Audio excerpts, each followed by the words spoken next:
And we're back here once again with another episode of the MSK show, and this is going to be episode 248. So I hope you guys had a great day, and I hope you guys have a great rest of your week that is ahead of you. And in this episode of the MSK show, just in a little bit after we have our usual typical guy bro conversations that you guys know and love, as always, we have one topic for the show, and I wanted to go over this topic as a follow-up because the previous topic we had, which was based around the Transformers franchise, which was the episode that me and Professor Savage Dad did before he went on vacation.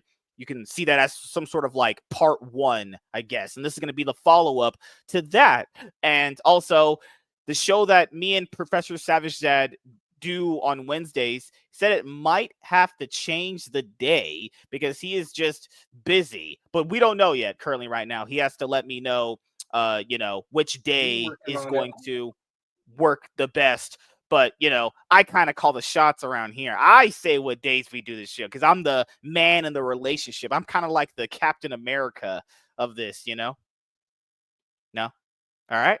No, I don't think so. We were just reminiscing about MSK being hot, rich, and good whether looking. his black credentials are not existing.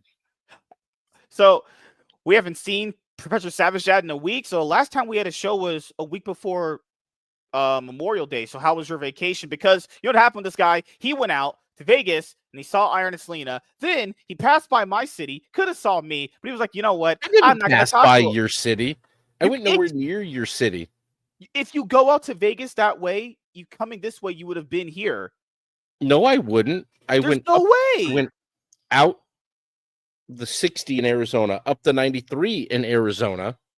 Yes, but the way coming back to Vegas, coming back to get to like, oh fucking hell, going past essentially you'd be passing like a Peggy Sue's diner at that point. No, I left Vegas. No, I came up from Arizona, dude. I went over the Hoover must be Dam. A different way. Must be a different way. Yeah, I don't go. Everyone usually goes that single way that everyone else from the F&T meetup usually goes. That single way that goes up to Vegas from California. If you live here, if you would, I don't live in California. I live in Arizona. I just drove west and then north and then hit Las Vegas, and then I left Vegas on the 15 and drove all the way the fuck through Utah, all the way the fuck through eastern Idaho, up into Montana and Wyoming. But how was your family vacation, man? Did you have a good time? It was a good time. Did you miss me? I'm probably going to have a Dadcast episode to do a very dad thing. Thing. These aren't happening. Dadcast, long boxing. These aren't happening. These are figments of people's imaginations, actually. These things are basically long boxing's already happened, but I'm going to bring back Dadcast to do a photo slideshow from my vacation. It's a very dad thing to do from all the shit I got out of Yellowstone, dude. Like, such a great photo opportunity in general that gosh, that isn't what I'm trying to do at all. Are you becoming like a ghost? Back like this? I'm trying to fix my lighting here. My lighting sucks right now, and I don't know what it is. Someone needs to make a meme out of what you just did to be in like Luigi's Mansion. Oh God. DK Bones, what's up, man? How are you doing? So, before we get to the topic, Professor Savage Dad wanted to go over the comic book haul that he essentially had and wanted to show off for the books that he picked up on vacation. One of the books he had. Oh, these things showed up while I was on vacation. I wasn't even. Oh, you ordered these? Oh, okay. Mm-hmm. So you did order the DC's finest Green Arrow book. So I want to have you grab Longbow Hunters, bro. I want to show people the quality of that kind of the material that DC has for those books. Those books, great paper quality, great binding. Those books are just the binding is solid. Like you check out the binding, it's good. The back is good. You can see back here, it's glued, and it's also in a good spot because you can see they've still got the outlines in here proper. The one fault I will give them, and I don't know, I'd have to go back and look. I don't know if they fucked with the colors, but this is one thing that you'll find when you move from a newsprint to a glossy. Now this glossy, this feels lighter. It's more like a newsprint, but like if you take, like, let's say Eric July's book here, this is ultra glossy. This paper is thick. It doesn't feel or move as lightly as some old newsprint did. With these, they at least tried to mimic it, but I don't know, because like when you go from, I'd have to find some of the old comics and look at it, because if you look at, like, let's see, do I have anything here? Still rolling on newsprint. Like the same thing they did here. You'll see that there. And then, where is something? Let me see. Let me find it. He went black, just like my dad. I'm not your father, MSK. We've already said this before. Colors here, the depth that some of these colors have, and the way they look on newsprint. I want to look through it and see, but I think they might have done a good job of color matching the way it used to look. I'd have to look at the old covers and the old interiors to see, but like, you'll see the glossies of like Return of Superman these days, and like he looks gray here, but I've seen glossies where like steel looks almost like, Wait, well, he looks like bluish gray. that's Here, the you'll see like Superman you have this. right there, right? Yeah, this is Return of Superman. Let me see here. Okay. Hold on. This is the coloration you'll see here. Let me see. Okay. Adjusting. Nope, too bright. Turn it down. Let's bring you down here. Oh, that's what I said to my wife. So you'll last see night. this here, where like it's kind of a bluish gray. You'll see on him, and I've seen like renditions of reprints that they do where they go back and they redo the coloring and they make him. I think they just make the coloring lighter. Like if you look at the new compendiums and DC's Finest, or like the new omnibuses that they keep printing, the coloring from the floppies feel like a little bit shader dark. When it comes to like the collected editions, they just feel lighter for some reason. Like they feel really bright, actually, which is fine weird. I don't know why that happens to be a thing. Maybe it's because they just use different paper on the collected editions, and then they use the floppy titles, which is odd, honestly. But yeah, with the DC's Finest books, they're like about $25, $30, and you get about 500 to 600 pages for those books. Like they're essentially like compendiums, but I guess you could say cheaper and way more bang for your buck, honestly. I would say this: if you want to start building a collection of like, DC comics actually in collected edition, get the DC's Finest books, and they're still coming out. They have some more dropping very, very soon. My only real issue, when we actually covered this in a video a while ago when they first announced it, I would just like it if you just started from the very beginning of a character's run. They did it for Superman. They did it for Green Lantern. Yeah. They did it for Flash, because that's the problem with comics. People keep saying it's like, I want to start from the beginning.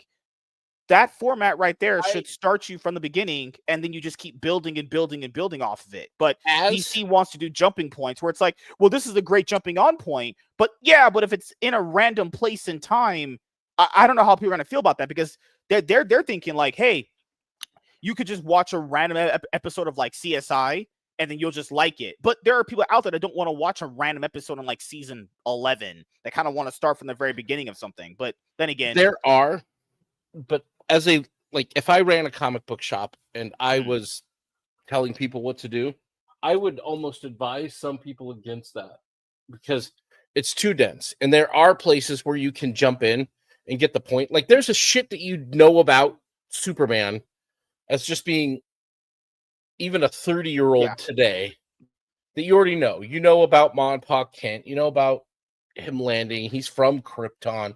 Like, that shit. And that's one of the things that I do appreciate that James Gunn is kind of doing with the new movie, is that he's not going to give us that all over again. It's like, I am tired of the unyielding, unending, that was a bad move, superhero origin stories. I don't need them. They're even doing the same thing with Fantastic Four, because I remember when Tom Holland's Spider-Man movie came out back in 2017, they announced that they were not going to do a origin story for that movie.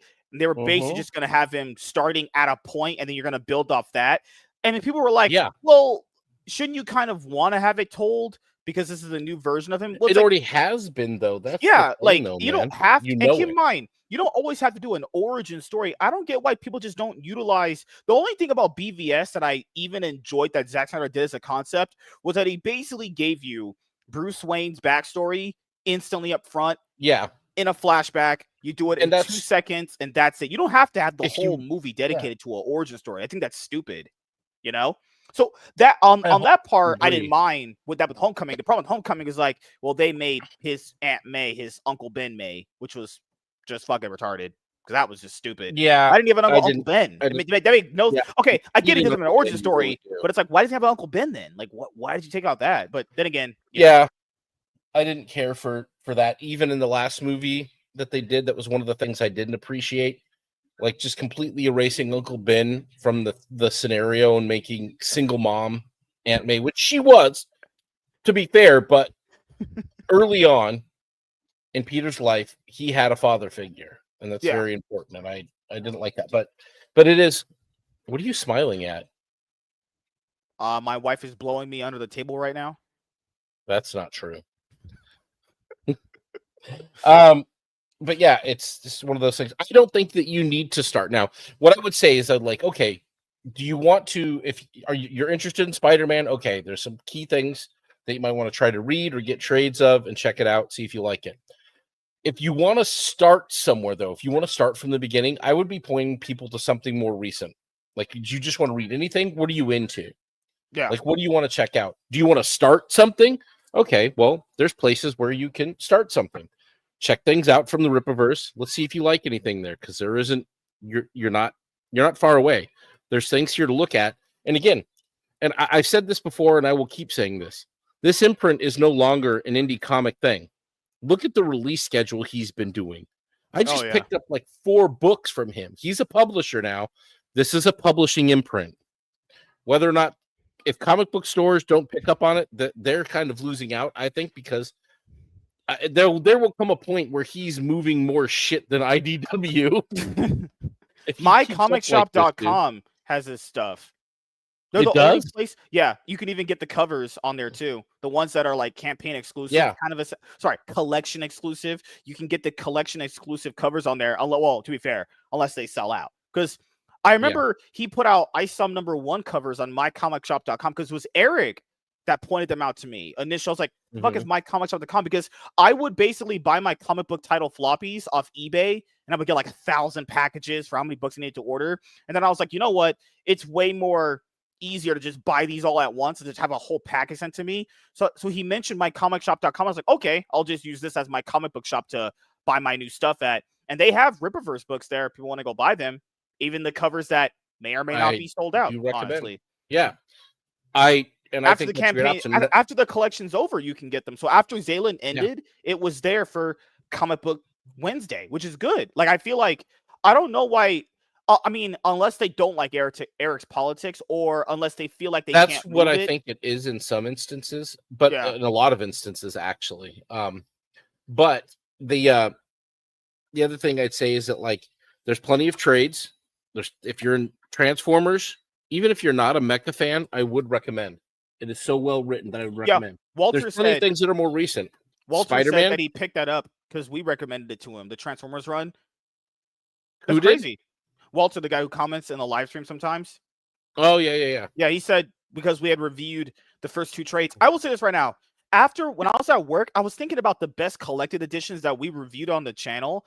Those 2 have to be the best. Next to I'm on number. I'm going to be Ultimate reading Spider-Man. 3. I've got to read Isom soon because I might be doing a review with Bat Sauce on that. So I'm going to move this up my list because I was going to read this first. Yeah, but I'm going to get that on there.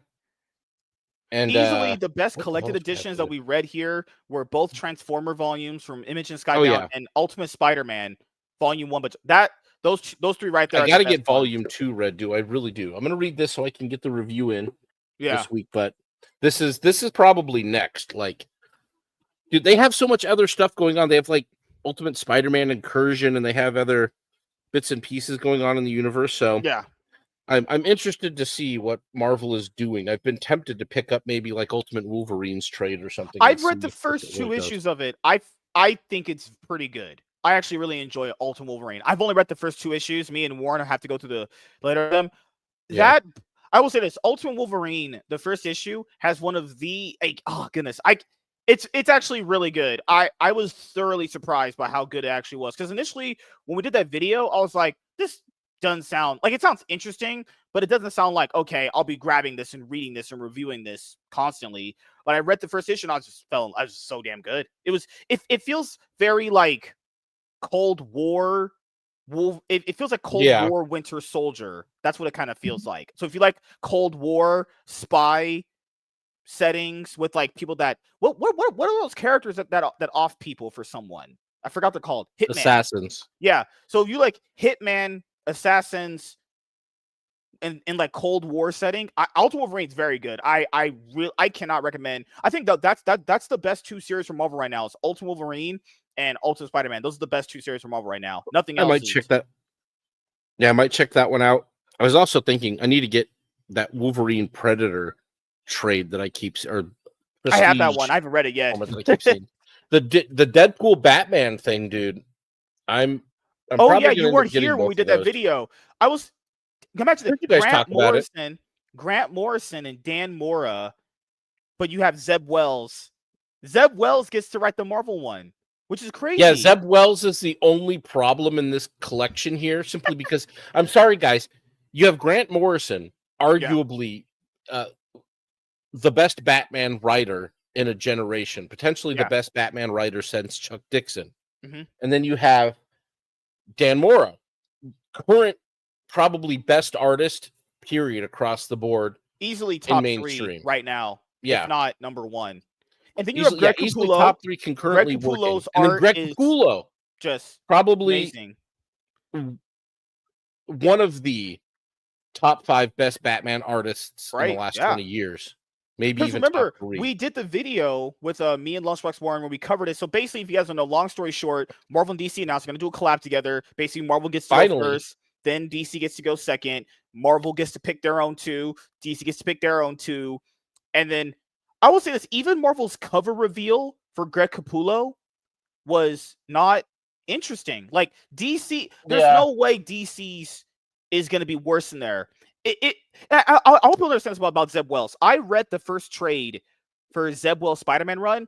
Like I said before, I didn't think it was the worst thing ever written. Keep on, I only read the first 6 issues in a trade, but I didn't find it all that. I'll be honest here. When I thought about it today at work, when I was thinking about the best collected editions that we talked about on the show, it's not one of the collected editions that I go back and think of like, damn, I really, really enjoyed reading that. Like it was just rather okay to average. It was okay. It's nothing great. It's nothing like groundbreaking, nothing amazing. There's no way Grant Morrison writes a worse crossover than Zeb Wells. I just can't believe it. It's not possible. That'll never happen. And Grant Morrison's story.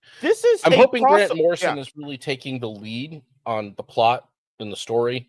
And saying, here's the direction both of them get to do their own thing, you know. So you have to, because the thing is like, this is Marvel and DC having a crossover that could easily pull people and put butts back in comic book shops, right? This should have it's gonna have me there on it. Yeah, because like this should be the best people on the book, regardless. Like literally, I would have taken. You could argue Gail Simone. Zeb Wells. You could argue Gail Simone is better than Zeb Wells. Gail Simone could have deserved it. You could have Joe Kelly do it. She wrote Spider-Man. Like Spider-Man or a Chips. I guess she wrote Deadpool though. No, why am I thinking Spider-Man? No, Gail Simone. Yeah, Gail Simone would have been a better. Well, she wrote a good run on Deadpool. I got to give her that. I can't shit on her. You could even have Chip Zdarsky that could have did it with Greg Capullo. Yeah, why is Zeb Wells even doing it? Did Zeb Wells write Deadpool at some point? I don't. Because I know everyone rags on Zeb Wells for his Spider-Man run. What has this guy really? Let me comics.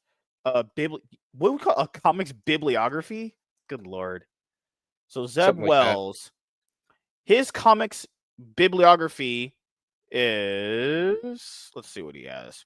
So he's wrote Spider-Man, Peter Parker Spider-Man, Spider-Man Dr. Octopus, The Amazing Spider-Man, Spider-Fan, basically Spider-Man stuff for the most part.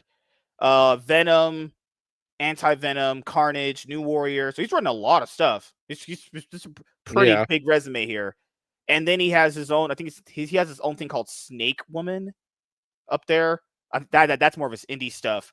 But no, he's actually written on episode. He's actually did voice acting for Robot Chicken and everything. So this is not someone that's relatively unknown. It's just that his Spider-Man run was so unbelievably bad to a lot of people. They're just so turned off from him, and that's understandable too, because that's how this generation is focused on. This generation is like, what have you done for me recently? Yeah, Zeb Wells wouldn't be the guy. Why would he be why couldn't they get Mark Miller to do it for them?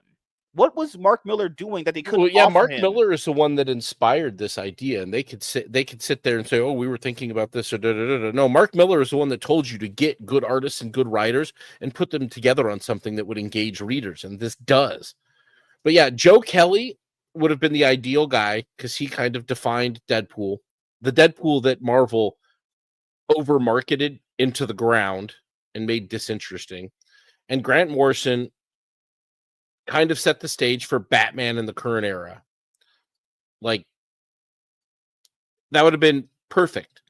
Two people who understand each character with the relative amount of depth that would be requisite to tell a good story. Yeah, Zeb Wells, I don't think is ever Peter J. Tomasi. Mm-hmm. Yeah, when he did Batman, Deadpool. Peter J. Tomasi, when he took over after Grant Morrison was done, and he did Batman and Robin. Man, because I know you like the older stuff. So these are the other DC's finest books coming up for everyone that kind of likes the older stuff. Let me make this a little bit more bigger. I still have to do my episode of Comic Book Market Watch. I'm sorry it's late, but I know I'm going to do it. So this was wave 1.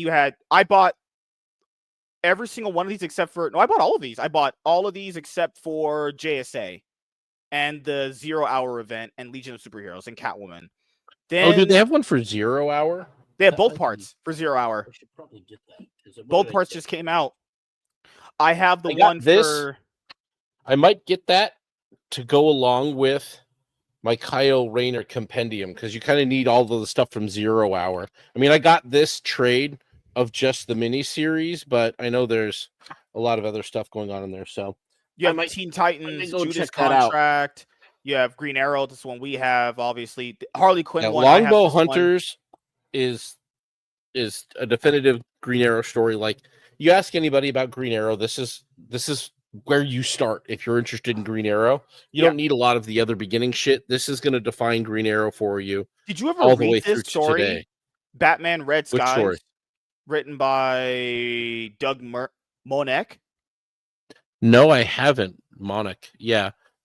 He was involved in Nightfall, actually. So that would be from the Chuck Dixon-ish era, because he's here in this as well. Right? Yep, right there. So this is the Chuck Dixon, Alan Grant, Doug Monek era. Yep. That's probably an interesting story. Also, January next year, they're actually going to release Batman's first appearance in DC's Finest. Oh, neat. There you go. But the reason that I hate what they did with this Finest collection, it's not the books themselves. Why isn't this stuff released in order? Because look at this. Coming up before Batman gets his first appearance in that book, they're doing a book called Wonder Woman, introducing her for the first time. Why not just start from the beginning? I don't know why it had to be random out of order.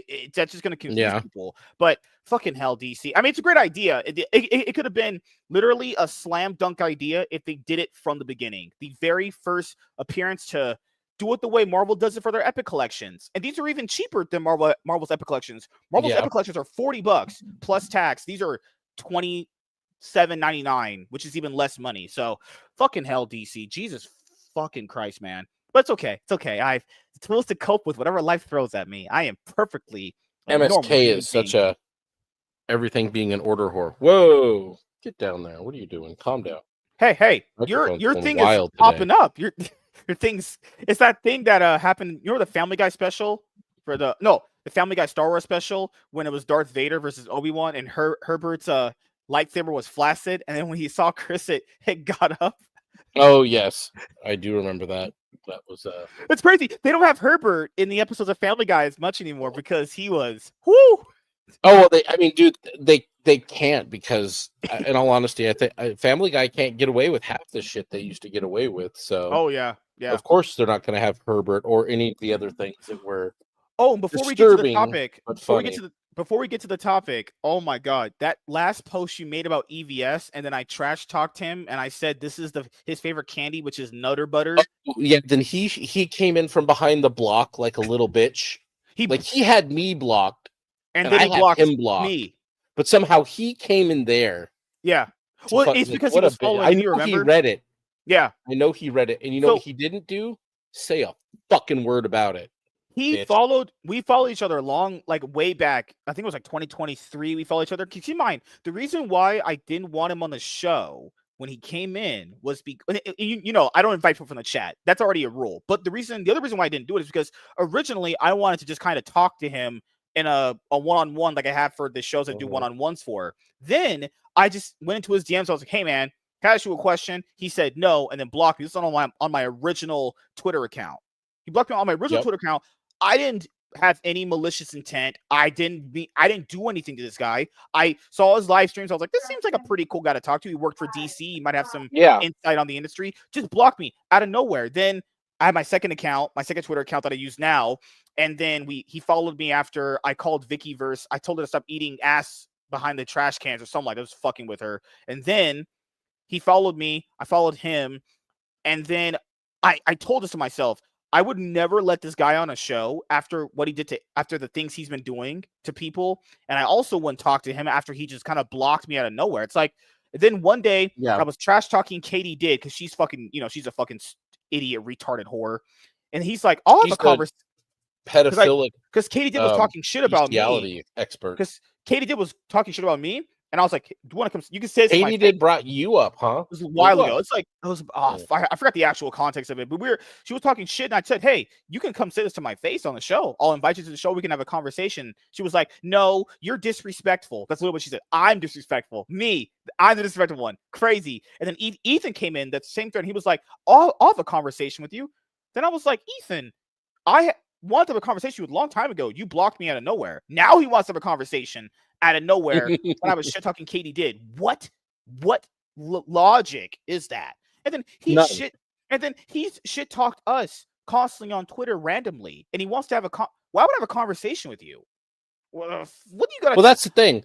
After What would we talk he about? said that shit to John, I blocked his ass because I'm like, dude, that was fucking Yeah. scummy, man. The guy almost fucking died.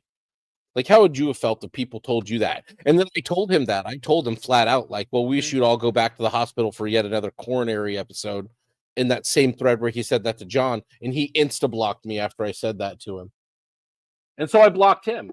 And I was like, well, you're a bitch now, so fuck you. But yeah, then he comes in from behind a triple block to comment, meaning he's looking at exactly what I said and exactly what you said on one of his sock accounts. I didn't even say anything that bad. I was just saying this And is his then favorite he candy. unblocked you and me to make that comment and then reblocked himself or reblocked us. Like, what a complete and utter fat bitch.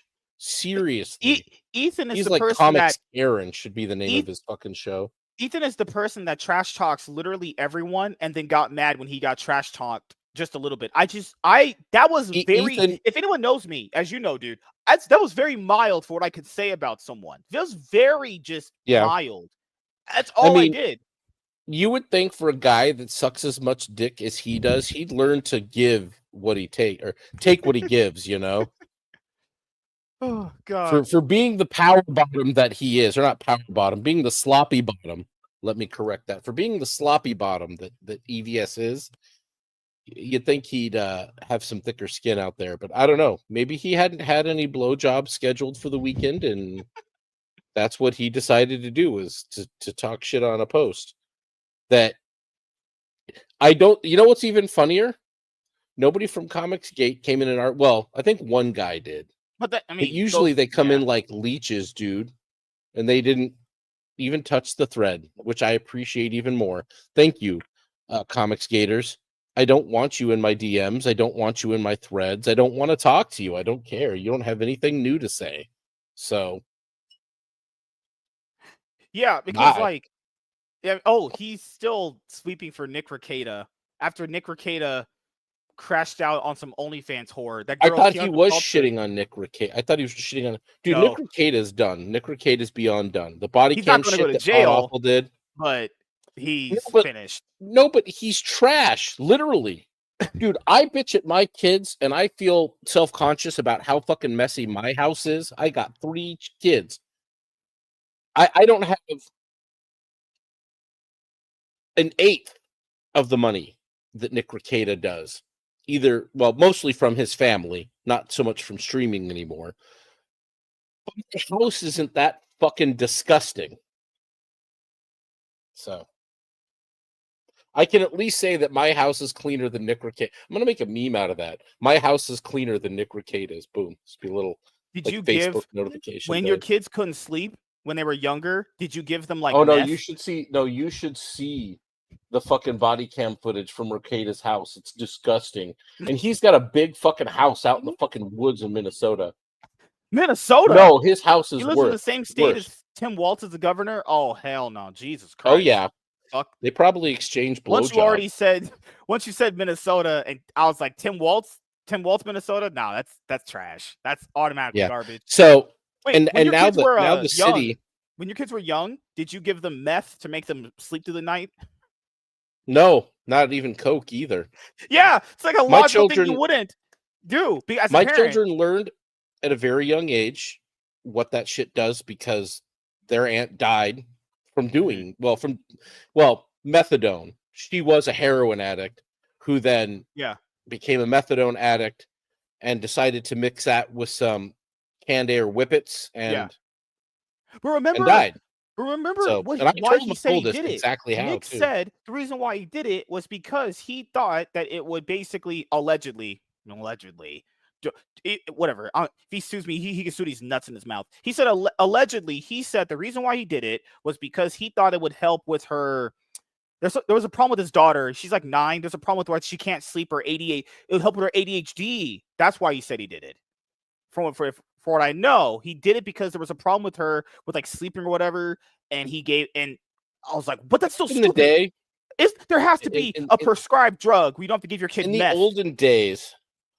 There was a solution for people who did shit like that to children. Oh, we just hang them? That yeah, maybe you'd take them out back behind somewhere and you'd beat some sense into them. That's the way it used to work in the olden days. Now we just let scumbags like this run rampant over the fucking countryside because their parents are wealthy. And don't get it past yourself, Nick. It has nothing to do with your super chats. It has everything to do with your parents' money. Oh, because he lives in Minnesota. Bitch. Only in Minnesota, ran by that shitty governor Tim Walz, can a man be also in Minnesota. This is why that state is trash. There was a white guy who caused 25,000 damage to Teslas when Elon Musk was doing the whole Doge thing to cut government waste. And they were up for prosecuting this person, and then the prosecutors were told they couldn't do it.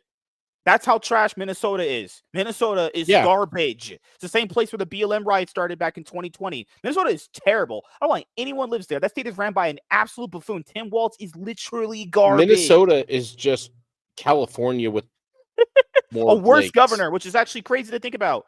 Tim Walz might be I don't know worse if he's than Gavin worse, Newsom.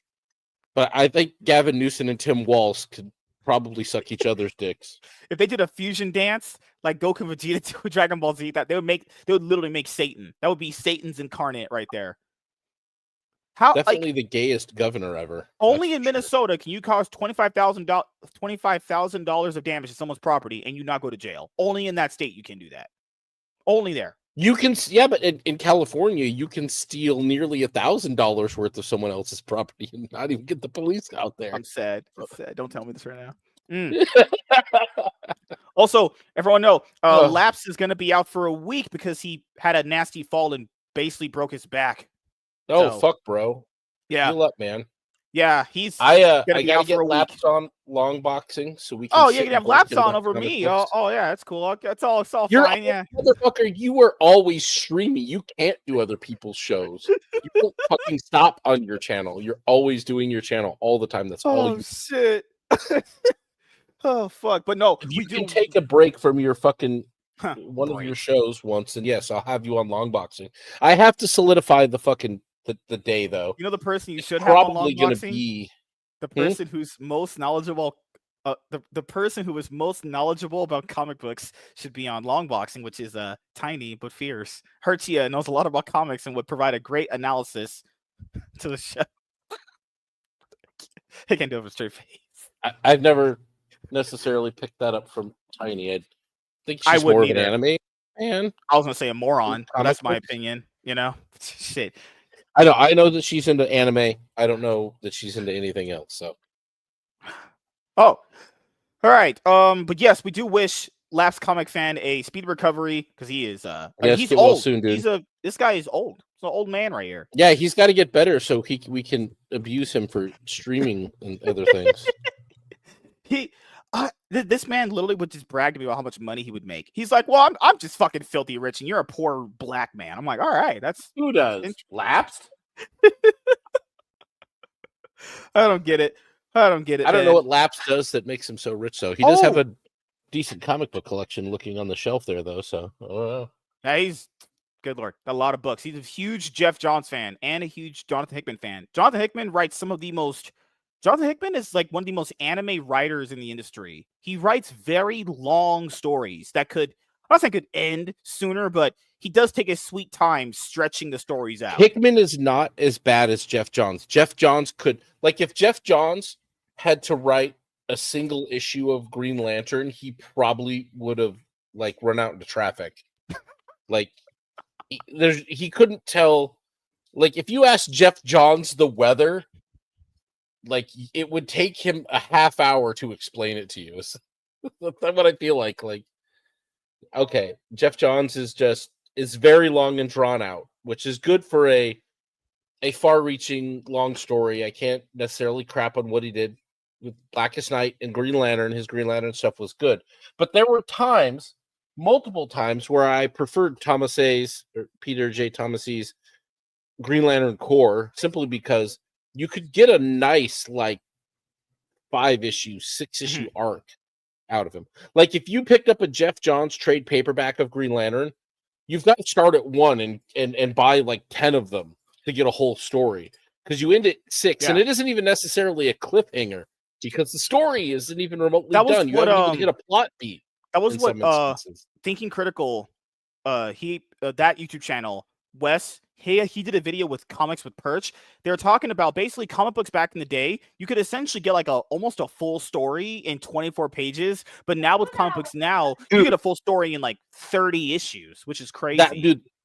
That is what I'm saying. Like, top 3, Grant Morrison was great on Batman, but I would take a Paul Dini era Batman over the Grant Morrison era Batman, because Paul Dini could and did habitually give you a whole fucking story in 24 pages. Dini, Loeb, and Morrison are probably my top 3 Batman writers. EVS can't write. EVS can't write the ending to his own story.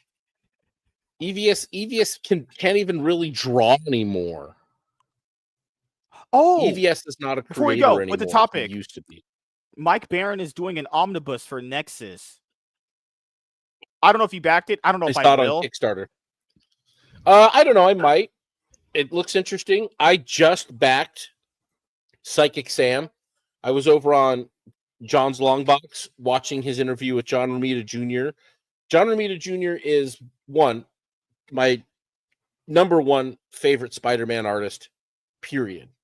John Romita Jr. is probably one of the best fight artists, not just from the actual action, but from the effect that you see on the characters afterward. John Romita Jr. knew how to draw a fight like few people in comic books do. So, and like his time with Chuck Dixon on Punisher, that would be, I want a Dixon Romita Punisher like collection Marvel. Get on it. I'm here for it. I'll buy it. But I picked up the Psychic Sam on Kickstarter that Mark Millar and Romita Jr. are doing after the conversation that him and John had. Seemed like a really cool guy. Yet another coastal liver that's moved himself to Texas. Not surprising. But yeah, it was a good conversation. some fun stories. Like, talk about a life that he lived. Like, apparently John lived like right next. He worked with John Romita Sr.'s neighbor. So that's like John's had an in for a minute. Like, he knew guys. Like, so John's got the hookup up there living in New York. He hangs out with Billy Tucci. It's a good time. Good Lord, man. Him and I'm surprised him and Him and Vaughn Jimmy Palmiotti should haven't do hung a out. show. Jimmy Palmiotti, I love that man as far as his art, but that man is Trump deranged out of his mind. I've had Jimmy Palmiotti on the show Oh before. yeah. That man is Palmiotti's oh yeah. deranged. Could say that kind of as well, but yeah, they have you and what I appreciate with John's conversations that he keeps having with the artists like Mark Millar and Miller, however he wants it pronounced, and John Romita, is that he just has a conversation about the books, which when I start long boxing here in the very soon is exactly what I intend to do. It is I'm not here to talk politics. I'm not even here to talk politics as they make it into comic books. I will literally only be covering comic books that I have, why I enjoyed them, why I didn't, and whatever else we come up with. But politics will be left outside because I don't really. I mean, I do care about it, obviously. If you see any of my content anywhere else, but for the most part, I'll talk about like things like Captain America, who's definitely overtly political, but it's like these American ideals that he stood for and all that jazz that were great. Oh, look at that, Ivan Reyes, better than EVS.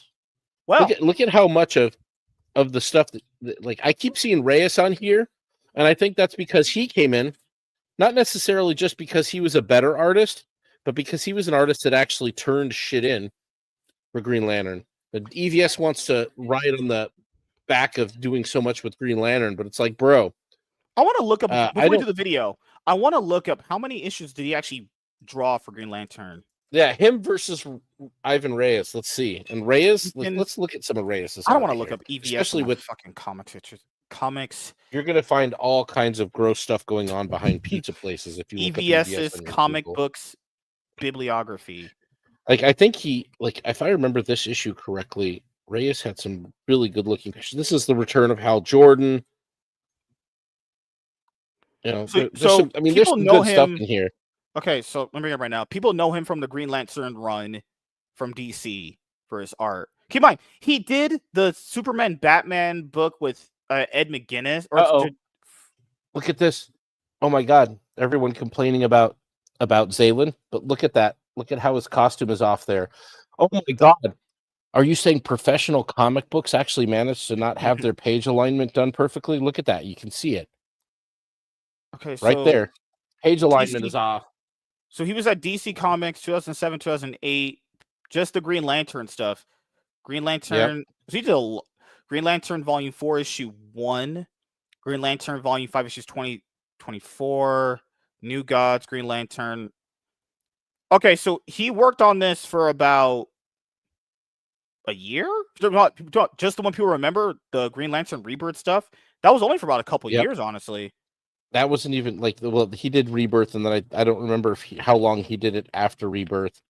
Yeah, so I don't this is think what it he was did at particularly DC. long. He's an artist there for a while, but he's did quite a bit of stuff. But the Green Lantern stuff he did a fair amount of it. But keep in mind, if he's did all of this, look up Reyes though. How much art did Ivan Reyes do there?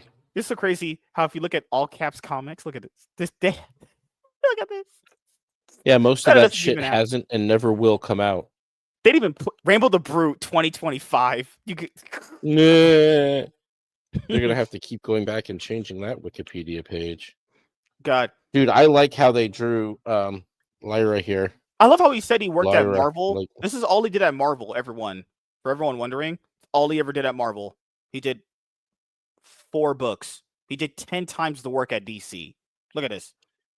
Yeah, and the only reason he did 10 times the work at DC is because Jeff Johns kept him around for a while, because Jeff Johns liked him until he didn't. Marvel dumped his ass because he probably didn't turn shit in on time, and they just said, nope, we're done. Bye. Marvel would for sure get rid of you if you don't turn in books on time. That is an instant, you're gone. So let's have some fun here, ladies and gentlemen, boys and girls. Let's go and have some sex with my wife. No? All right. No. That's not going to happen. Hey everyone, I am MSK and I'm your mama's bussy. I'm joking. That's a joke. Everyone, good gourd. All right, let's have some fun. Hey everyone, Let's I am go. MSK and I'm gonna fuck your wife. Joking. I never joke. I'm basically Dave Chappelle's son. Okay, joking. Fucking hell. Damn. I gotta get into hot top G Riz mode, which is every day.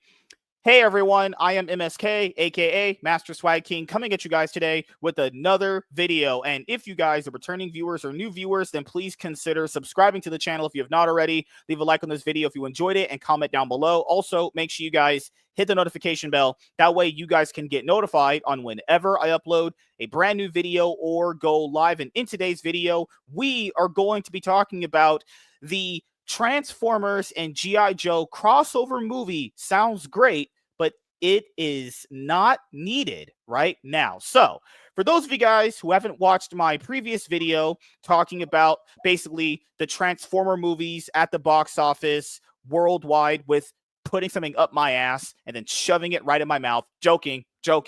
I'm fried. I'm basically Comicsgate level. They're doing crack! Man, people smoke crack and you shouldn't do that. All right, let's have some quality time here. Hey everyone, I am MSK, aka Master Swag King, coming at you guys today with another video. And if you guys are returning viewers or new viewers, then please consider subscribing to the channel if you have not already. Leave a like on this video if you enjoyed it and comment down below. Also, make sure you guys hit the notification bell. That way you guys can get notified on whenever I upload a brand new video or go live. And in today's video, we are going to be talking about the Transformers and G.I. Joe crossover movie. Sounds great, but is not needed right now. So if you guys have not had a chance to check out our previous video talking about the Michael Bay Transformer movies impact that Michael Bay actually had on the Transformers franchise, as you probably call it, go and check out that video. The reason why I highly recommend it is because that was an awesome video, and the top G Riz Master did it. So that means there's automatically a stamp of quality that goes with it. So I wanted to make sure this was the follow-up video to that one, because the next thing for Transformers is actually a crossover movie with G.I. Joe. Now, I didn't get a chance to actually cover this stuff in the previous video, so I want to just go over how much stupid shit was in Michael Bay's Transformer movies, because I actually was at work and I was thinking about it before we did this video, and I was like, there's a lot of shit I really want to say about how bad those movies were. Now, keep in mind, they're like so bad they're good for like some of them, but some of them are not just bad, they're good. Some of them are just bad. First of all, let's just start with Megatron. So Megatron in the first movie was super overpowered. Then he managed to get killed by Sam by putting the Allspark into his chest. Then in Revenge of the Fallen, he got brought back by that other giant fucking Decepticon or whatever he's called. Then he has that great fight with Megatron and Optimus in that forest that everyone knows and loves. Then they kill off Optimus Prime. Yeah, the fucking character you love in Transformers. Yeah, Michael Bay's like, fuck that guy. Just kill him off. So then Megatron is also weaker in Revenge of the Fallen because he got beaten surprisingly easier in Revenge of the Fallen. Then he's a non-factor in Dark of the Moon until the very end of the movie, where he's basically like, all I ever wanted was to be back in charge. Besides, where would you be without me, Prime? And then Optimus is like, time to find out. And then he kills him. So like Megatron's first arc and these Michael Bay movies were absolutely disgustingly bad. Like Megatron was treated pretty bad despite coming off as like, in the first movie, I don't really like the way they made him super overpowered, because with Optimus Prime, they made him super weak in the first movie. Like Optimus and Megatron should be pretty much neck and neck, and Optimus uses his weapons. They're pretty even. Optimus was getting his ass handed to him in the first movie. Like, debatably, no one should have beat Megatron. And I'll give Michael Bay credit here. He did build him up as this really powerful, scary villain in the first movie, but he made him so overpowered that Sam, who really shouldn't have even gotten close to him, could kill him? Like, stupid. And then in Transformers Age of Extinction, they turn him into Galvatron. People who watched Armada knows he can evolve to be like Galvatron. He becomes Galvatron. Then in Last Night, he's just Megatron again. How the fuck did that even happen? They didn't even split. What? Yeah, what? I don't know. That then, was weird. Josh Duhamel's character is having this conversation with Megatron in Last Night. The Megatron's like, he's like, he wants his Decepticons out of jail. Then there was this dumb scene that happened last night. And last night, they said a Decepticon went to jail because he tried to steal money from a bank. Why the fuck would a Decepticon need to rob a bank?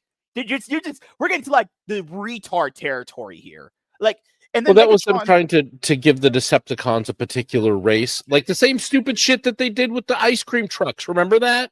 The ice cream trucks were fucking hilarious and should have stuck around. People liked them, but they like, oh well, those white ice cream truck twins are black. It's like, bro, that was the first time I said to myself, I think these motherfuckers are racist, and they don't know it. What the fuck are they doing? Then, also, in the first Transformer movie, oh my god, I remember Starscream. Starscream is right there. He could kill Sam before he gets to Megatron, but he doesn't, and he runs scared. Keep in mind, guys, Megatron is insanely overpowered in the first movie, like completely on a different level compared to everyone else. Starscream.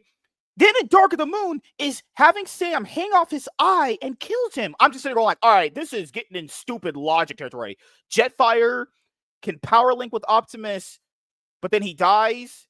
Like, how does that make any logical sense? Like, that's just stupid. Then also in one of the movies, I remember fucking watching it. They were in Dark of the Moon, and Optimus got caught up in some wires. And I'm thinking to myself, he has a sword, and his wings are like his wings are like blades. You can cut yourself down. Guys, he's hanging, Optimus Prime is hanging from wires. He has a sword. He can cut himself down. Like, the Transformers, Autobots, and Decepticons treated astronomically bad. This over-reliance on Bumblebee, I never got this Bumblebee obsession that people had. I liked Hotshot. I thought he was my Bumblebee. I liked Hotshot more, in my opinion.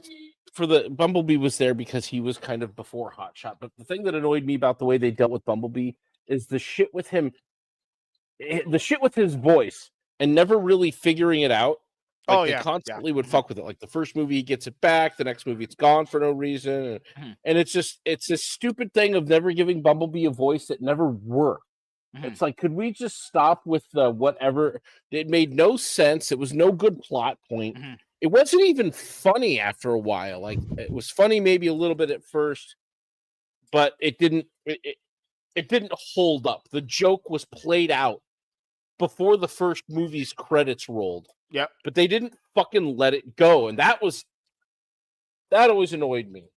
It's like, this is just stupid. This also, the timeline for these movies is really confusing. Like, so you have the first Michael Bay one. They jump around.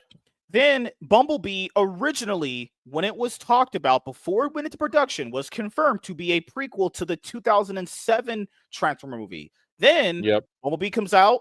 I think the producer of Paramount at the time or on the movie was like, no, this is not a prequel to that. This is going to be the start of something new because it had better reception than the previous movies did. And then you get to Transformers Rise of the Beast, and that's supposed to be a sequel to Bumblebee.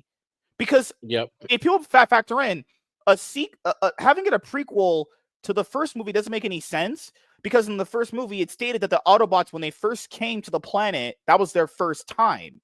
So it's like, well, how would Bumblebee be here if that's their first time getting here? It made no sense as a prequel.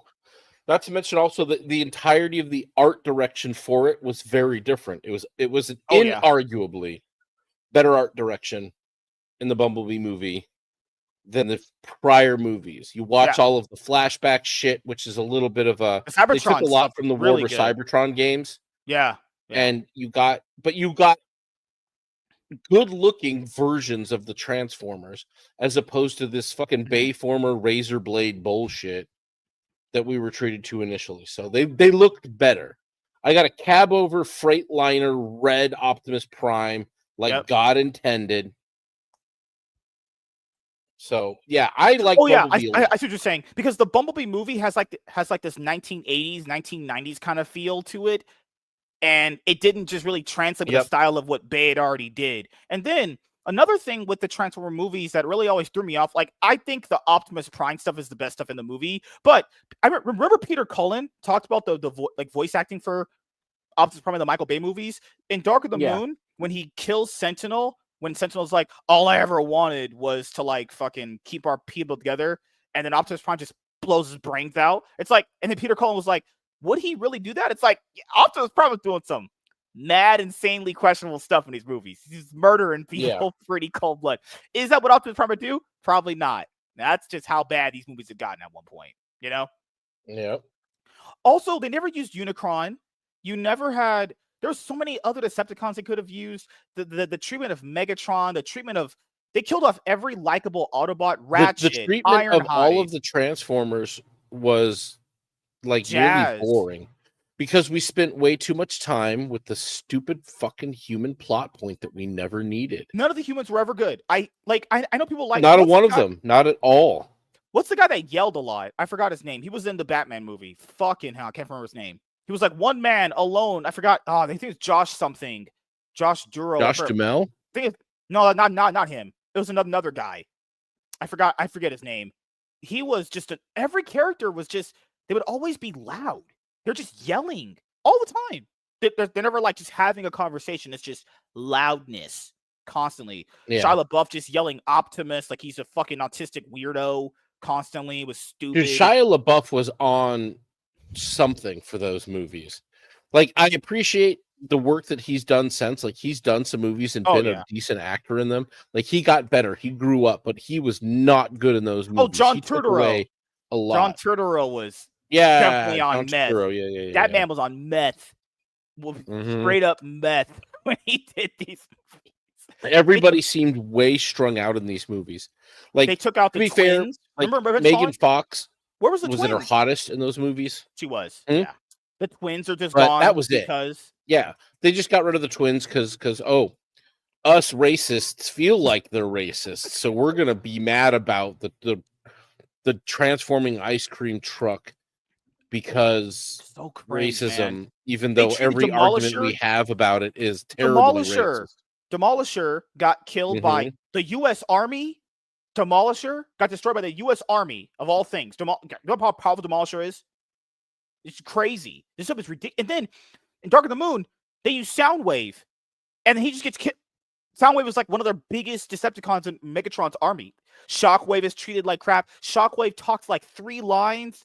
Optimus just kind of one-shotted him. Like, why That are was we the ever problem scared of that that I guy? have. One of the biggest problems I have with all of the movies is the fact that you spend no time with the Transformers Ever. other than the CG cutscenes. Like, there's no plot. All of the plot revolved around the humans. All of the story beats revolved around the fucking humans. The Transformers were not. It wasn't a Transformers movie. It was the Sam Witwicky movie guest starring Optimus Prime. It's like, no, that's not at all good or interesting. And they should have had a core cast of Transformers that actually got to see some character development and everything else. Even Optimus Prime didn't get character development in those movies. Yeah, because we spent too much time had, with the retarded humans. People liked him. Keep in mind, he was only liked because Peter Cullen's voice, and he had some cool fight scenes, and he had some cool like lines. There was one scene in the first one that I think is the best thing he ever did. Was at the end of the movie, Optimus Prime is narrating, and he says, "There's more to them than meets the eye." Then the Linkin Park song plays. That's the best. I will say this: Michael Bay constructed one of the best endings in that part of the movie. That kind of is really cool. But other than that, it's like, remember in Last Night, there's Quintessa, who's a fucking part of Unicron, and Unicron's never gonna come because reasons. Rise of the Beast includes the Beast Wars characters, but they're not utilized because plot reasons. Because we have to focus on the humans. There's too many humans in these movies. And this is the thing, like doing a movie crossover with G.I. Joe, the way they've done all the rest of these, would be miserable because G.I. Joe is just even more characters added to it that they'll never develop and you'll never understand. And it's just like, oh, look, member Roadblock, member, and then kill him. And then, member Tracks, member. Oh, it's like, don't make the movie. I don't want it. And frankly, you cannot make, I don't think either the G.I. Joe franchise or the Transformers franchise lend themselves to a 2-hour film. If Paramount really wants to do something with Transformers, get a pile of fucking no-namers out or just go use AI and do a prestige format Transformers TV series, and then do a prestige format G.I. Joe series. If you did an 8-episode arc of like TV show of G.I. Joe, Yeah, and treated it seriously, you would have a pile of fucking subs on Paramount this Plus. is why G.I. Joe as a concept can't work in the modern era, because these companies actively hate America and everything it stands for. And G.I. Joe is the most American thing you could probably fucking think of. Oh, fuck yeah. Yeah. There's no way Well, you could like Hollywood G.I. Joe. says they're No trying way. to change. So you want to change Hollywood? Do it. Take seriously a G.I. Joe series on Paramount Plus, and I'll buy a year of it. G.I. Joe can't work as a movie. There's too many characters. There needs to be time and development with each character. And then And you know what? G.I. Joe was you can treated get even no worse from Paramount. Yeah, what? You can get a bunch of young no-namers. You don't need CG slop for a G.I. Joe movie. You don't. Yeah. You spend some money to soup up some junky vehicles, and you know what? You don't have to necessarily give me all of the vehicles up front. You could even use CGI for the guns. Yeah, give me a season of doing what the Energon universe just did with G.I. Joe.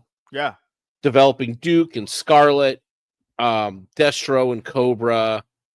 I haven't seen Snake Eyes yet. I don't even think he's shown up in the series yet. Who else did we have? Who else was in there? So we had Snake Eyes. That Snake Eyes movie they released was Cobra, absolute trash. Destro.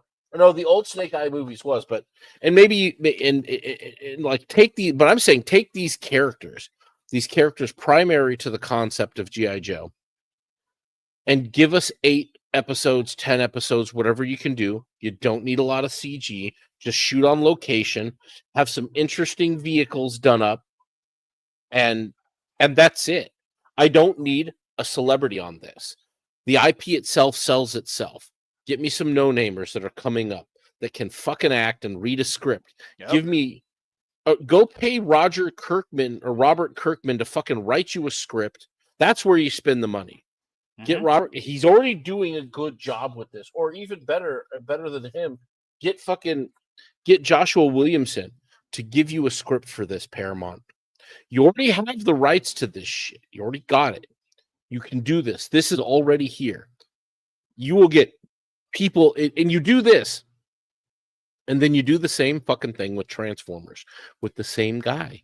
But you bring in him, dude. You can even and let him develop this. G.I. Joe was treated worse than Transformers. It was. G.I. Joe never had a chance, guys. In G.I. Joe, the second one I liked better than the first one.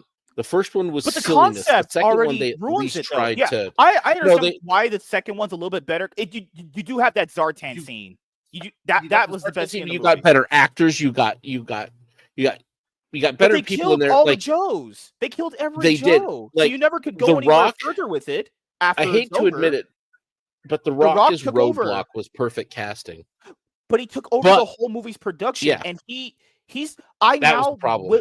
With that movie, I finally realized what Vin Diesel was talking about. And I agree with Vin Diesel on everything, but I knew what he was talking about when I saw Retaliation. I was like, he took over the whole franchise, and he was like, I could carry it. Well, that was the same thing The Rock tried to do with fucking with the Shazam shit too. Like, you know who actually would have been better than The Rock in that role? Fuck, what's his name? I'm forgetting it now.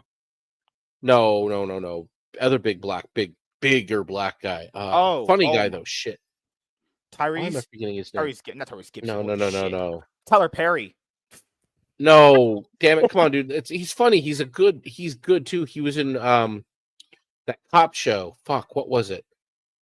Oh, I forget his name. Jesus Christ. Yeah, see, I'm spacing it out, and I should know his name. Where the hell is my phone? I'll find his name. But it's just the thing is, the reason why Retaliation for me is one of those movies where it kind of shoots itself in the foot, even though it's a little bit better than the previous one, because Joseph Gordon-Levitt as Cobra, Jesus, Evan Cry, that was so trash. Then that was stupid. They kill off every Joe. It's like G.I. Joe, which is known to be this big group of people that you all know and love for different reasons. Well, now they're all dead, and you just have to kind of follow Scarlet and Roadblock. It's like, huh? And then Storm Shadow is going to be on their team because he realized that Cobra set up his master to be killed from Zartan that was the coolest part of that movie, was getting that storyline tied up, and then Snake Eyes and him are going to be a team again. But it's like, where do you go after? There we go. It killed off every Joe. I don't know where you go with that Quick concept. casting. What happened? Terry Crews is Roadblock. That'd be pretty cool. Yeah. Dude, Terry Crews is like, yeah, black and buff. Him is Roadblock, but Bruce Willis is General Hawk. That was good. Oh, that fight scene they had on the mountains with Snake Eyes with those ninjas. That was pretty cool. Snake Eyes was the best part about those movies, and he didn't say a damn word. Marlon. Oh Wayne yeah, no, they did a great job. The one thing they did a good job with was Snake Eyes in those movies for sure. Very good. Yeah, until this movie, because that was actually terrible. Transformers. Yeah. Next live action movie sounds great, but is not what the franchise needs right now. The next Transformers movie is very exciting, lies, but it is possibly not the right move for the future of the franchise. The live action Transformer movies make up one of the most successful film franchises of all time. 2 movies in the franchise have made over $1 billion at the box office. However, recent Transformer movies haven't grossed as much money as earlier entries in the franchise. Director Michael Bay began the live-action Transformers movies universe in 2007, but no longer directs films in the series. Yeah, because he fucking ruined the whole IP. He literally ruined the whole IP. Anytime someone brings up Transformers, I swear to God, if you talk to any casual that has only watched like a cartoon of it or the movies, they'll literally say, and only will talk about Michael Bay's movies, which is terrible, because go watch Transformers Armada, guys, and you will see why Michael Bay's is trash. My son has been rewatching that, or watching. Holds up very well, doesn't it? Watching the DVDs. Yeah, he's been going through all so of those. well. Or just go read Daniel Warren Johnson's run currently right now with Skybound. Ever since Bay stopped directing Transformers films after 2017's Transformers: The Last Knight, the franchise has been trying to reinvent itself. No, honestly, after The Last Knight, they should have just keep that in its own pocket universe and then maybe do a multiverse thing with that later on. Literally, you should just start it over. There's nothing better to do after what Michael Bay did, is just not continue anything he ever did. The fact that was even called a prequel with Bumblebee and they changed it to be in its own continuity, it's like, what do you everyone wanted that. No one wanted more Michael Bay shit. We're a little done with that. Yeah. While 2023 Transformers Rise of the Beast wasn't as successful as any of the Michael Bay Transformer movies, it set up the next entry in the long-running franchise. The ending of Transformers Rise of the Beast teased a Transformers and G.I. Joe crossover for the next movie. While this is very exciting, now may not be the right time for a Transformers G.I. Joe crossover. The Michael Bay Transformer movies were all incredibly successful at the box office. Keep in mind, this is also because these were kind of released at a time where all of us went to the theaters. Like like if these came out now, some of these, they wouldn't do as well. They would not. No, they would not make as much now. Yeah. He kind of had the benefit of like right place, right time. Transformers had like very successful cartoons on Cartoon Network that had a lot of viewership. Transformers, ton of toy sales constantly. He kind of just already came into a gravy train. And keep in mind, he made pretty awful Transformer movies. If you're just going to go off, like the way people say that Man of Steel is a bad Superman movie, but it's a decent movie if you don't count the Superman elements to it. That's what Michael Bay did. He made basically cool action robot movies, but he made horrible Transformer movies, if that makes sense. You know? Yes. Like, he already came into a gravy train. And he made awful movies, which is crazy. Movies are terrible. They're actually bad. They're legitimately, like, there's some cool action scenes here and there. Some cool, like, one-liners. Some cool, like, ending scenes to them, but fucking hell. Even though the 5th movie, Transformers: The Last Knight, did not make close to $1 billion, it still grossed a respectable $602,893,340 at the worldwide box office, which was a disappointment because the last 2 made $1 billion. And it's like this one getting $600 million. You already knew people were like basically going, we're done with this. Right when I saw this number for Last Night, I knew people had gotten fed up with these because they gave him one last chance and they were like, I'm done. The Last Night was still a profitable Transformers movie, but started a downward trend for the franchise at the box office. I doubt Last Night was profitable. Given the budget attached to it, there's no way. I don't think it was, honestly. Yeah. After Bay stopped directing the movies in the franchise, 2 live-action Transformer movies have been released. 2018's Bumblebee made $464 million at the box office, and 2023's Rise of the Beast made $439 million at the box office.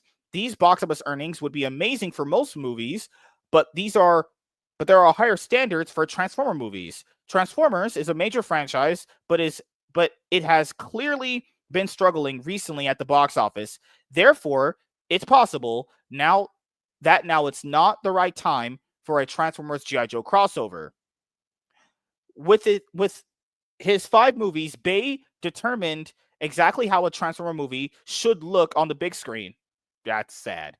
Bay's movies included many of the most popular Autobots and Decepticons from the franchise, but were also centered on human characters to slightly ground the films.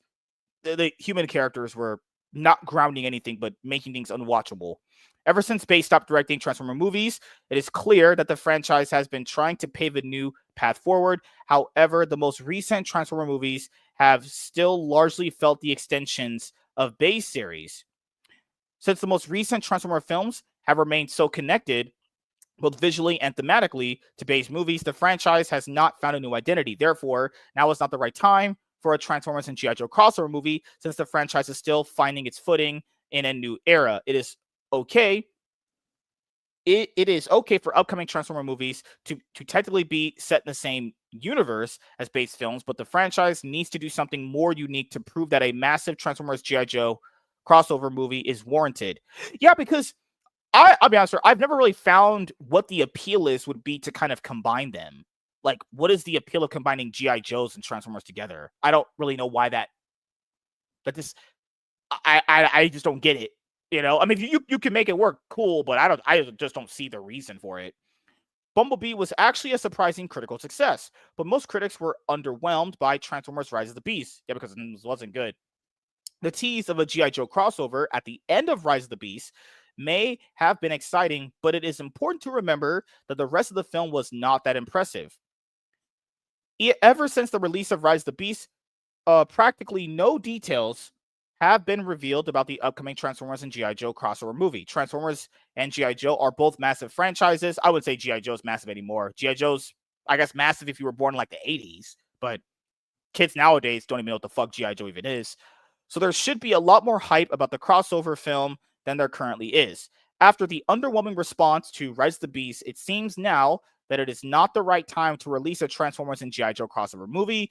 It's still possible that the movie will be very successful, but the fact that practically nothing has been revealed about the film hasn't given fans many reasons to be confident about the Transformers and G.I. Joe crossover. So, I mean, maybe at Comic-Con coming up later this year, we'll get some more news about it, but I mean, what's the movie that just came out? Transformers 1.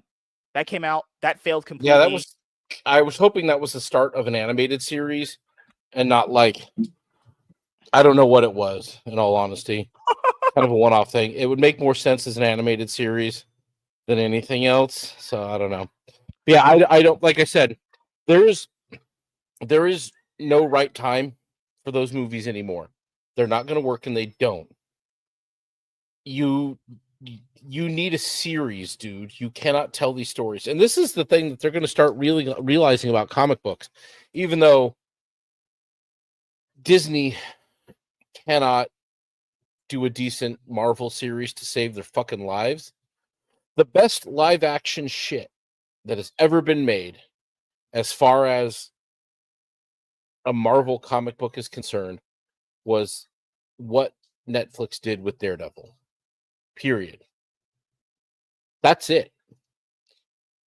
You know, that is the peak. Just like Nolan's Batmans are kind of the bar for what you can do with DC or Batman. And we've yet to see the bar outside of the original, Superman films from the 70s and 80s. We've yet to see the bar of what Batman could be. But Nolan took Batman to a peak. And I know not everybody likes all the movies. Personally, I think Begins It's very good. is Very good movie. is it might be the best. I don't know. Dark Knight.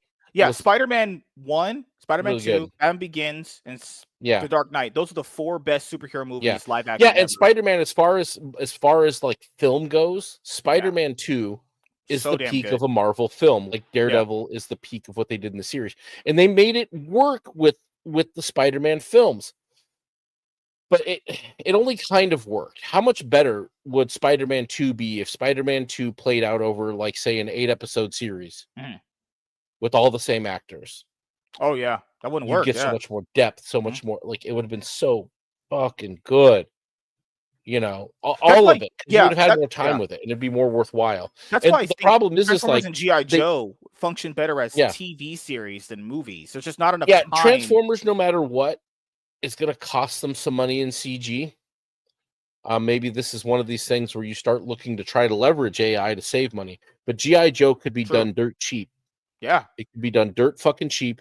And I think they start with GI Joe. Frankly, I think if you do a serious take on GI Joe on Paramount Plus, and you give people 12 episodes or 8 episodes, one, you'll spend less than a movie, I'd be willing to bet, or somewhere on par with a movie, but you'd get more time out of it. I don't need good actors. I need good writing. Go pay Joshua Williamson to write this for you. To develop Transformers and GI Joe for you at Paramount. You should be signing him up for a deal and letting him do these 2 shows. That's it. Work it out. You will get viewership. You'll see more viewership than you saw in your Star Trek slop that you just made ass out of. Except for, I think, the first season of Discovery people liked until they started to realize what that show was going to be, and they liked Picard season 3, which I watched. I enjoyed Picard season 3. I was a big Next Generation fan, so having all that worked out there, very cool. But this would get more than that. That would be big. That's all you have to do. A good GI Joe series that you take seriously, then people might actually believe you about, like, wanting to not shit on America and Americans anymore. That's how you do it, man, right there. A seriously taken GI Joe series, 8 episodes, go. You don't need big actors. You just need somebody to write a good script and a good story out of it. Also, having Duke being the focus of the actual story and not having him basically. Yeah, well, Duke he being in the Rise of focus the of the Cobra? team. You need Duke as the focus of the Joe team, and you need Cobra Commander as the focus of the other team. But you've also got Destro. See, there's more depth and development that you're definitely going to have to put into Cobra up front, because you really want to showcase that relationship and the tension between Destro and Cobra. Like, and goddamn, like, Williamson's doing such a good job on that. I can't wait to get the first GI Joe trade paperback. I believe Yeah, it's that should be coming next out very month. soon. No, it should be That's this month. coming out really Yeah. soon.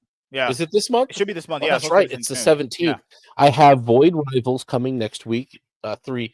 I just read the second trade of Void Rivals, and much like the first one, it's such a slow start.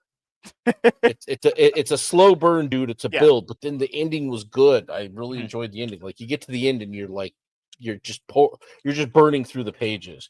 So that's kind of, I think, the way Void Rivals 3 is going to go. So we'll see how it does. But as far as I'm concerned, I don't care about Transformers or GI Joe movies at all anymore.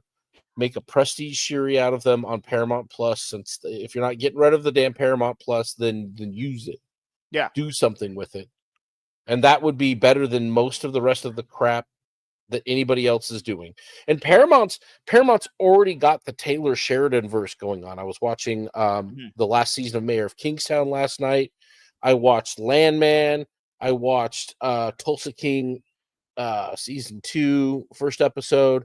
All of these are great shows that Taylor Sheridan has on Paramount already. 1923. They need to get Yellowstone off of the Peacock service for NBC and get all of that shit back on Paramount so that everyone can binge it. But you've already got that Paramount. In all honesty, right now, Paramount, between that and Mobland, you guys are kind of winning the like, they have Sonic, they have Scream.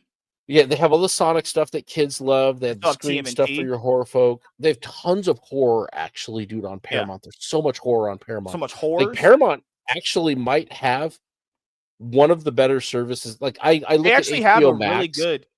They have service. a good selection. Like Max.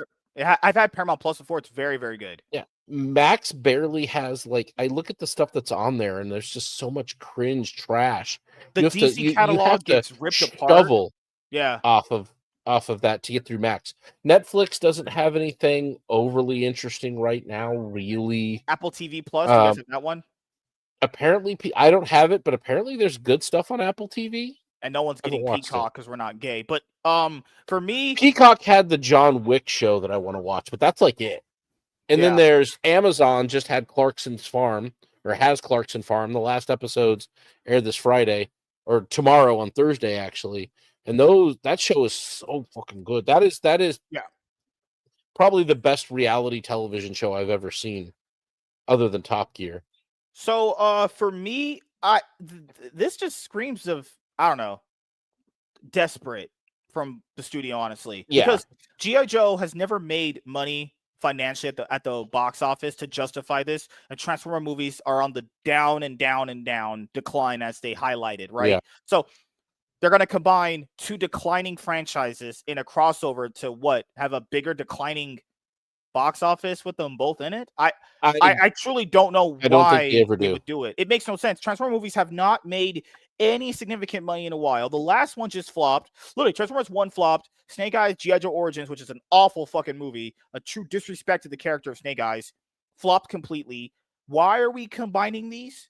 And then the timeline is confusing too. Oh, good fucking hell. But, yep, that's why this idea is stupid, and I doubt it ever. I'll be honest here, it's never going to happen. There's no way. There's no way Paramount punted the money for this. Absolutely the only thing that potentially happens is they start to realize how much good faith these books have.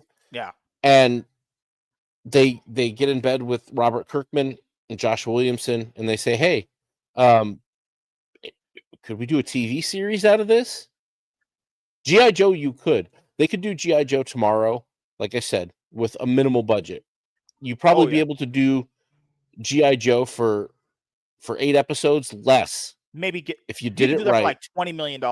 Yeah, because all you need is some young actors, new faces, people that we don't even know. We don't need anybody. You just need good writing, and you need guys that look like, big dudes, and you need the hot, earnest chick and Scarlet and everything else, and a ninja. That's it. Ninjas. Sorry. So hire Elliot Page to play Scarlet, right? So. Well, thank you guys for checking out this video. If you guys are returning viewers or new viewers, then please consider subscribing to the channel if you have not already. Leave a like on this video if you enjoyed it, and comment down below. Also, make sure you guys hit the notification bell. That way you guys can get notified on whenever I upload a brand new video or go live. I am MSK, aka Master Swag King, and we're going to sign out, guys. See you guys later. Goodbye. Peace. And now we're just 2 white guys. But yeah, we'll be heading out of here in this show, guys, in about like 2-3 minutes. I know he has to get to do some stuff with his kids. Why do you have to take care of your kids? Why do you have to be a dad? That's so like 1990s to be a married guy. Because once upon a time, and still to this day, I like having sex with my wife. Me too. But beforehand, when you have sex with your wife, children are produced. So that's how it works. Part of the game. It is. So you want to know what else you're gonna have to keep an eye out for? Because we heard this was coming. The Sonic DC crossover animated movie. I haven't heard anything about it yet, but it was talked about. The toys, pictures of the toys started dropping, and I bet you the that's coming soon. Wait, they're to do a DC Sonic animated. Really? Yeah, that whole thing, dude. That was a whole thing that DC signed up to do with Sega. Oh yeah, you're right. Yeah, I remember that. It's toys, it's multimedia. Like, there's going to be a bit of stuff there. So I'm looking forward to hearing about that. I realize every time I look at this book, I remember that I want to get that Batman Ninja Turtles like trade or collected edition of all 3 of them in a hardcover. I really need to keep that on my list. That animated trailer they put out where it was just Shadow appearing in Gotham as Batman was so cool. Really, it's going to be interesting, dude. My kids really seem to be enjoying it, so I haven't read it yet myself. Do they like the cross? I have the trade ordered. Yeah. I mean, I might have a chance to. I want to review it single issue wise, but I might have to just wait till the trade comes out to review it all at once. Yeah. I don't know how to go, but yeah, interesting stuff going on. I don't really have too much else that I'm picking up out there. I got to get this Isom Red basically by tomorrow, so I can talk to Bat Sauce about it. That's a thick one, man. That's going to be a hefty one for sure. See how that goes. So yeah. Anything else you want to plug before we head out? Anything you're gonna work on? You want to let the audience know about? Like I said, I'll probably have a post-vacation dad cast this week. I don't know if it'll be this weekend. Maybe. Just mostly showing off photo slideshow, all the pictures I took while I was out there, talking about the stuff we saw. Boxing will be back soon for a actual first episode to sit here, mostly because I have a lot of shit that needs to go in long boxes and needs some bags. I think I finished bagging and boarding the other night when I was on with Nick, so from Phoenix Press. So we'll to see who I have on next. So long boxing, I got to figure out the date. It's probably going to be Thursdays, is my guess. But we'll see how that goes. And then what else I got coming up? I got a show called Make Me a Sandwich with Devil Made Me Do It that I'm working on with Iron and Theo. And what else? I got Rogues Gallery this Friday, so catch me on Rogues Gallery this Friday. The show that we do, which day are we gonna have to move it to? Oh, I will let you know before the week is out. I need to sit down and look at my calendar, but we'll get it. We will get that worked out so we can get back to doing that and get back to doing some reviews. Essentially, you said you're leaving me for Iron, Theo, Devil, and so that's it's. So you're saying it's not me, it's you. That's what you're essentially. Yes. Oh my god, no one says that anymore. When they break up, it's not you, it's me. No one says that anymore. It's all. I don't know. I haven't broken up with anybody in a long time, so. Yeah, me neither. Girls usually come over and blow me from the back, honestly. So, with their mouth. Those aren't girls if they're doing it from the back. They give me reach arounds. That's not a blowjob, though. Technically, it is. No. It's not how that works. That's a dude. God. But I made sure it was a woman. I checked the parts, you know? Uh-huh. Did it look like it had wrist hair on it? That's disgusting. I got news for you. Got news for you. But means gay. I can't believe they turned the Bible into a graphic novel. That's insane. Dude, it's so freaking. Look at the artwork. Like always, every time I look in here, man. I need to finish it though. I'm still working on it. I need to get to Joshua. Actually, read the Bible. Yeah, dude. I should review that on my channel, but dude, I mean, that's so much content that you get for what they charged for this. God, so much. It's insane. There's 6,000 pages in there or something. Dude. It's huge. It's nuts. But very well done, the whole thing. All right. So, just want to let you guys know the newest episode for Comic Book Market Watch should be out tomorrow evening, actually. I'm probably going to get that done later on tonight after I finish my other MSK show episode, because there's a lot of every week it feels like there's 1,000 collected editions coming out. Oh my god, there's so many books. Oh man, have you seen all the new ones coming out from Comicsgate? Yeah, those don't really exist. They actually don't come out at all. That's the joke if you guys don't know. The only ones that come out are Shane Davis's, and no one talks about those. He's one of the few people that actually. Does Shane Davis's really come out though? They come out, but no one talks about them. Years? That's the crazy part is there's some of them that do put out books relatively on time. You would call that. Yeah, but some of the like those people aren't. I don't count. Like I know, like Graham Nolan considers himself very distinctly part of Comicsgate because he was there in it before Ethan was. Yeah, and Graham does put his shit out, and his shit is good. Yeah, I enjoy Graham's stuff, but the people that are more directly tied in with EVS. Science Marvel. Yeah, Void Rivals. Oh, that's coming out this week because you mentioned Void Rivals. Void Rivals Volume 3, The Key to Vector Theta, comes out this week. I'm looking forward to that. The second trade was eventually good. Oh, before you go, did you get the Transformers Compendium? Because you got the G.I. Joe one, right? You never got the G.I. Joe one? Nope. This was the I don't know, dude. I spent a nice chunk of cash on the Mark Millar. This was the Daniel Warren Johnson cover that he did for it. I had to get that cover. It looks so damn good. Yeah, it does look cool. Let me make this less bigger like my wife likes it. So this has the original Transformers issues from issues 1 through 46 and Headmasters issue 1 through 4. This is a huge book. Yeah. This is a fat book. Oh my god, this thing is big. This thing is ginormous, actually. Yeah, they look pretty big. Dude, the Kickstarter for those is even more wild, dude. Tons of shit in that. That's crazy that big studios have to crowdfund. Make money.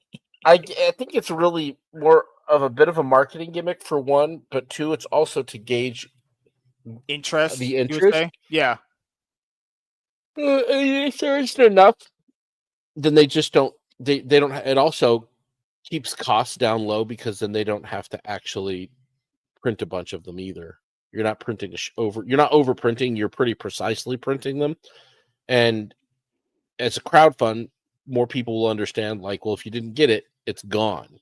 It's scarce. Yeah. Which is something rarely attainable with, anything with trade paperback binding, pretty much. Well, so just want to say thank you guys for checking out this episode of the MSK Show, and we will see you guys